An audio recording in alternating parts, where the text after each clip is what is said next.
ورحمۃ اللہ وبرکاتہ۔ آج ہم بات کریں گے قسم کے حوالے سے کہ اکثر لوگ غیر اللہ یعنی کہ اللہ کے علاوہ دیگر چیزوں کی قسم کھا لیتے ہیں، تو یہ جو ہے کفر کے برابر ہے اور شرک کے برابر۔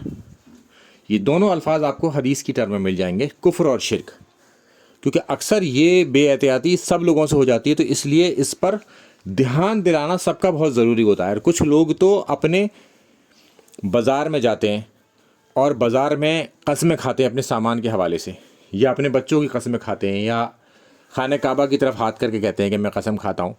تو اس طرح کی چیزوں سے بچیں، یہ کفر اور شرک تک ہمیں لے جاتا ہے۔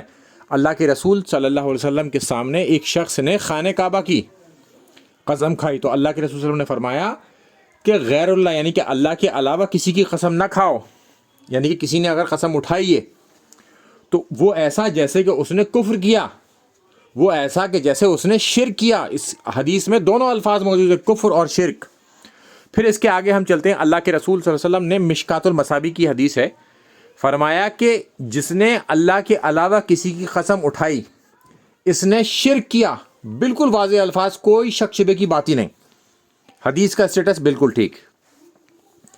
اس کے آگے ہم چلتے ہیں کہ جب کسی نے اپنے باپ کی بھی قسم کھائی یعنی کہ ایک انسان کی بھی قسم کھائی تب بھی منع کر دیا۔ یہ سب کے سب غیر اللہ میں یعنی کہ اللہ کے علاوہ چیزوں میں آتے ہیں، مگر یہ دو چیزوں کا میں مثال دے کے بتا رہا ہوں۔ اس کے اندر حدیث میں کیونکہ یہ بتائی گئی ہے، ٹرم ویریفائی ہوئی ہے، مگر یہ ساتھ میں ویریفائی ہو چکا ہے، اس میں ان کے پکا ہو چکا ہے کہ غیر اللہ یعنی کہ اللہ کے علاوہ کسی کی بھی قسم نہیں کھا سکتے، اور اگر کسی نے کھائی تو وہ ایسا ہے کہ جیسے اس نے شرک کیا، یعنی کہ اللہ کے علاوہ کسی اور کی قسم نہیں کھا سکتے۔ تو اس سے ہمیں بچنا چاہیے، اور اکثر اسی معاملے میں بے احتیاطی ہو جاتی ہے۔ اکثر دیکھا گیا ہے عورتوں کی طرف سے بھی یہ بے احتیاطی ہوتی ہے، وہ اپنے بچوں کی قسم کھانے لگتی ہیں چھوٹی چھوٹی باتوں پر، یا گھر کے چھوٹے موٹے جھگڑے جو ہوتے ہیں اس میں جو ہے نا وہ لے جاتے ہیں مسجدوں میں، اور مسجدوں میں وہ جو ہے نا وہ قسمیں کھلوا رہے ہوتے ہیں کہ اس کی قسم کھا لو، اس کی قسم کھا لو، یہ کر لو یا وہ کر لو۔ تو اس سب سے بچنا چاہیے۔ اگر کوئی ایسا کر بھی رہا ہے آپ کے سامنے تو اسے بھی آپ جا کے روکیں اور سمجھائیں کہ یہ شرک ہے، اللہ کے علاوہ کسی اور کی قسم کھانا یا اٹھانا، اور یہ کفر کے درجے تک پہنچا دے گا، کیونکہ حدیثوں میں یہ دونوں الفاظ مل جائیں گے، شرک اور کفر کے۔ کفر کرتے ہیں اللہ کا انکار کرنے والے کو، جو انکار کر دے۔